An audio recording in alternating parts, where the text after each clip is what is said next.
your experience from the public secondary schools and tell me how to click. I click the first. Yeah, this is applause for Emad and for the next one to welcome. So you have the word.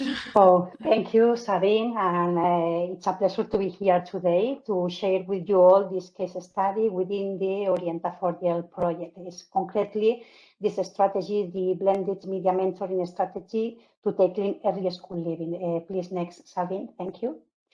In this case, I would like to situate the people in this the starting point of this study case because it's within the framework of a project, and concretely in here in Spain it was developed a starting point from the analysis of the content of 10 highly complex public secondary schools in the Barcelona surroundings. In this case, in order to know what is the real situation and try to identify what is the risk factors to early living that these secondary schools or public secondary schools are living in their daily life, okay?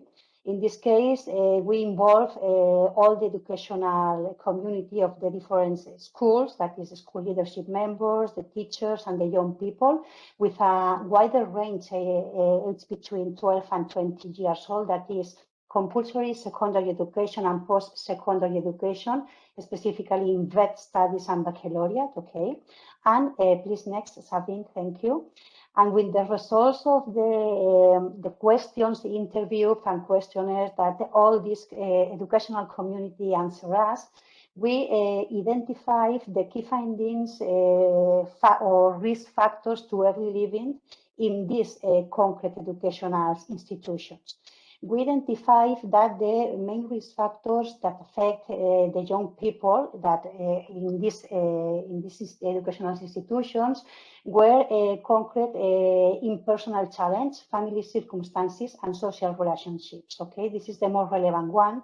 Taking into consideration that, for example, the personal challenges, for example, low self-esteem, self-confidence, negative academic self-perceptions, irregular schools transitions, etc., and specifically the difficult relationships in these educational institutional schools context, was the main resource that say us, okay, we have to make something. Okay, Sabine, next, thank you. Excuse me. No, don't worry, next, please. And the question was what to do according to these results, okay? And we designed a set of guidance strategies in this case, okay?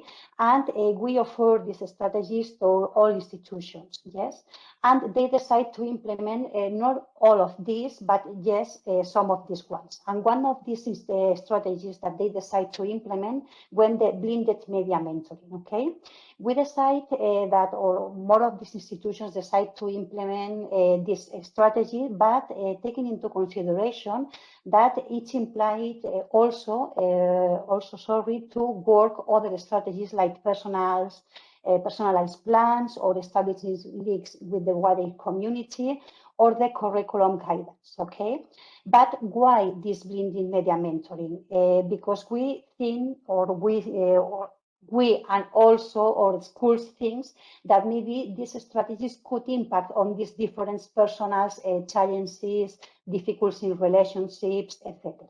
So the question is, okay, we are going to implement these guidance strategies, the blended media mentoring, in order to know if really these strategies can impact in a very good way or positively in these risk factors that affect the main young people that are involved in this educational context, okay? So during, next please, Sabine. So during the academic year 2020 and 2021, we decided to implement in most of these 10 educational institutions the mentoring strategies.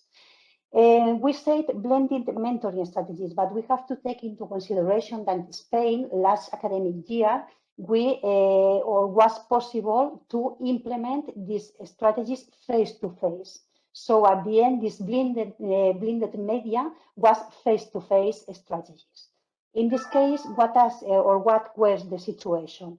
The educational institutions implement these strategies according to next planning. We identified one tutor by 3 students, more or less. Okay, you can please, okay. One mentor or referent adult to 3 students, more or less. In these strategies were involved teachers, also and external professionals on guidance processes, that is as mentor. It's quite interesting because it allows us to introduce not only teachers that are involved in the educational context, also external professionals that allow to imply the wider community and also to facilitate the transitions to other educational contexts. Okay. Also, young people aged from 12 to 16 years old is the main group that is in compulsory secondary education, but also between 16 and 18 years old. This is the second main group. And this specifically, more of these young people was in the vet status, okay? With the mentor and young people, they starting point with the individualized monitoring and supporting during all this academic year. So once implemented these guidance strategies, the second step was to the evaluation of the real impact of this strategy in this educational context.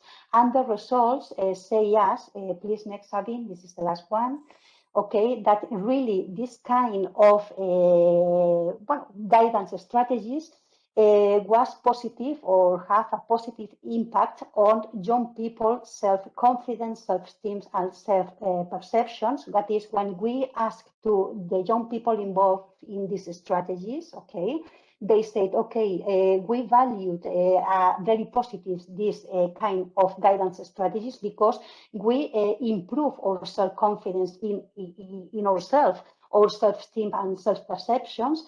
And also teachers and young people identified that they have better academic performance and achievement. So in this way, this kind of guidance strategies were quite important and a positive impact on these elements.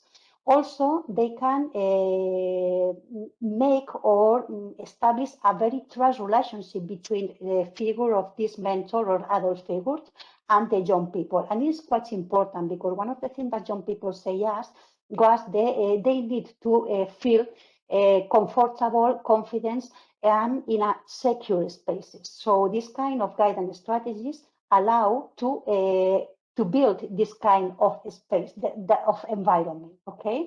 The secure and supporting spaces. Also impact in a very positive way in the young people transitions because or the situation that we involve mentors from outside the schools allow that these young people, when they go outside this educational context and goes to other ones, for example, to the community, they have a reference in this community context, okay? So it allows them and help them to make possible good transitions to other educational levels, specifically in vet studies, for example. And as you can see here, more of the young people that was involved in this kind of guidance strategies, this mentoring, okay, decide to continue studying, remaining on education pathways and vet itineraries. So we can say that effectively this kind of guidance strategy is quite important, that its impact was very good, okay? But I think that the main important thing that we have to take into consideration is that we have to know previously what is the main risk factors or what is the elements on which we have to work on or impact on. So this is an experiences in the Spain, concretely in the Barcelona surroundings, in these 10 educational institutions that can learn all of us a lot of things about this career guidance and counseling as a success. Thank you so much. And this is the last of my presentation. Thank you, Patricia. And here's your applause for this insights. Not about love, but about self-esteem and secure space. Yes. And we will hear you later on. Yeah. And just an information, and you speed it up, so we are still in time. We lose but we see you again in the second panel. And this is just an information for everybody. You may share your questions and remarks, and we will collect them for the panel discussion at the end. There are already interesting questions in the chat. Very good. But now